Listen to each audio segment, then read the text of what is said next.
I was prepared and mentally, for incoming rounds and stuff like that.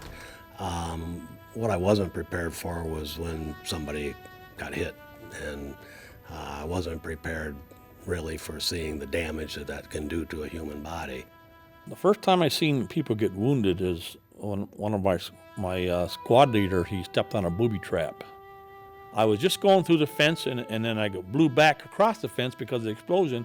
Then we had to go back in there and retrieve him, and his leg was blowed off, and the skin, there was that much skin left on the leg, and it was wrapped around a little tree. So we had to unwrap the skin just to get on so we could medevac him out. They could have a wounded guy back at that med station probably in 15 minutes or less. Chopper pilots were fantastic, and the corpsmen that were on them they saved a lot of lives. And the combat medics were excellent, only because of them that they even got on the chopper. After about 6 months there, we were assigned a medic, and he was a conscientious objector. And I saw him do all kinds of different actions going to help wounded people, totally disregarding what was going on around him. If one of my guys went down, I would rush them.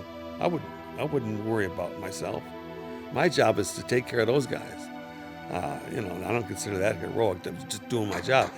If they get hit, I got to be there to take care of them. If they're hit bad, I got to make sure the chopper gets called in. The helicopter was extremely important to the fight. It allowed troops to stay out in the field much longer. They could be resupplied.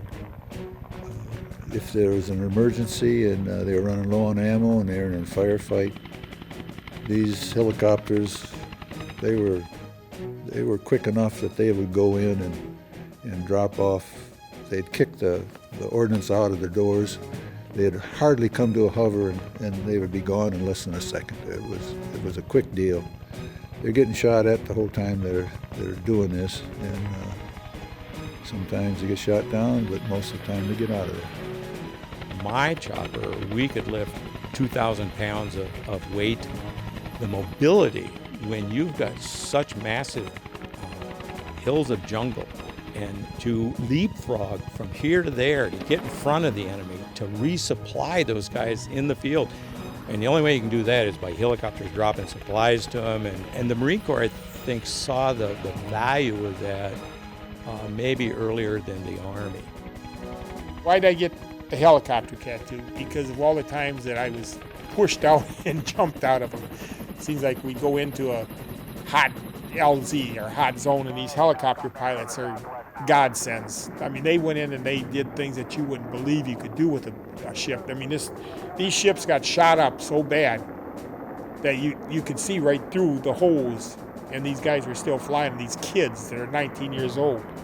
And I got it because I anywhere you go in Vietnam was by helicopter. Anytime you were saved after you were shot. I was evacuated once. They came in and picked me up 3 o'clock in the morning. They would come into the fighting zone we were in and land. Sometimes it was under fire. But those guys had guts, and they'd go down and they'd shove the guys, even if they pull them by the seat of their pants and throw them on there, and that dust-off would take off and get them back to a field hospital. And that's where they had the best chance. Bless them boys for what they did for us. I know today there are a lot of guys walking around the face of this earth because of what I did. And I'm proud of that. The type of injuries that we saw run the gamut from punji sticks, which they would soak in excrement and that go through their body, and burns from jet fuel, gangrene. There were a lot of people needed amputations, lower leg especially, because if they stepped on one of these mines and everything, it would shoot up and there were their legs or this type of thing. There were a significant amount of head injuries, and there were chest and abdominal. A lot of it had to do with fragmentation of the different ammunition to where you don't have to be the target in order to get fragmented. And then we had some friendly fire problems. When they would come into the receiving area, we'd go over there and we'd make a decision who had to have surgery immediately or they would die. Who would die whether we took them or not. And then you had the things, people with minor injuries that the less qualified people could take care of. But we never refused treatment for anybody. We always treated everybody. We were taking care of the Koreans, the Rocks, because they didn't have their own hospitals. We got a patient in, was in triage. They took x-rays, which they usually do, to see where the shrapnel is, and they usually read the x-rays before they bring them to the OR.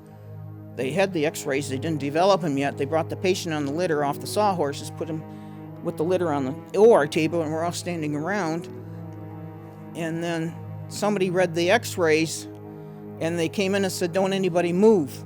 What happened was they read the x-rays. He had a grenade in his head. My understanding, it was a rifle grenade. And they said there's one little teeny pin keeping that thing from exploding, which not only would have killed him, it would have killed everybody in the operating room, plus. So they had to put him out in the hooch, and they sandbagged it and let him die. We couldn't help him anyway, and you're not going to lose a neurosurgeon. And later on, he was still live ordnance. So I don't know if you want to hear this, but they took him out in the field, and because he was live ordnance, they had snipers shoot at his head and explode it because he was live ordnance. Thanks for watching. For more stories like this, consider subscribing to this channel. Videos like this are only possible because of viewers like you. Learn how you can support this channel in the video's description.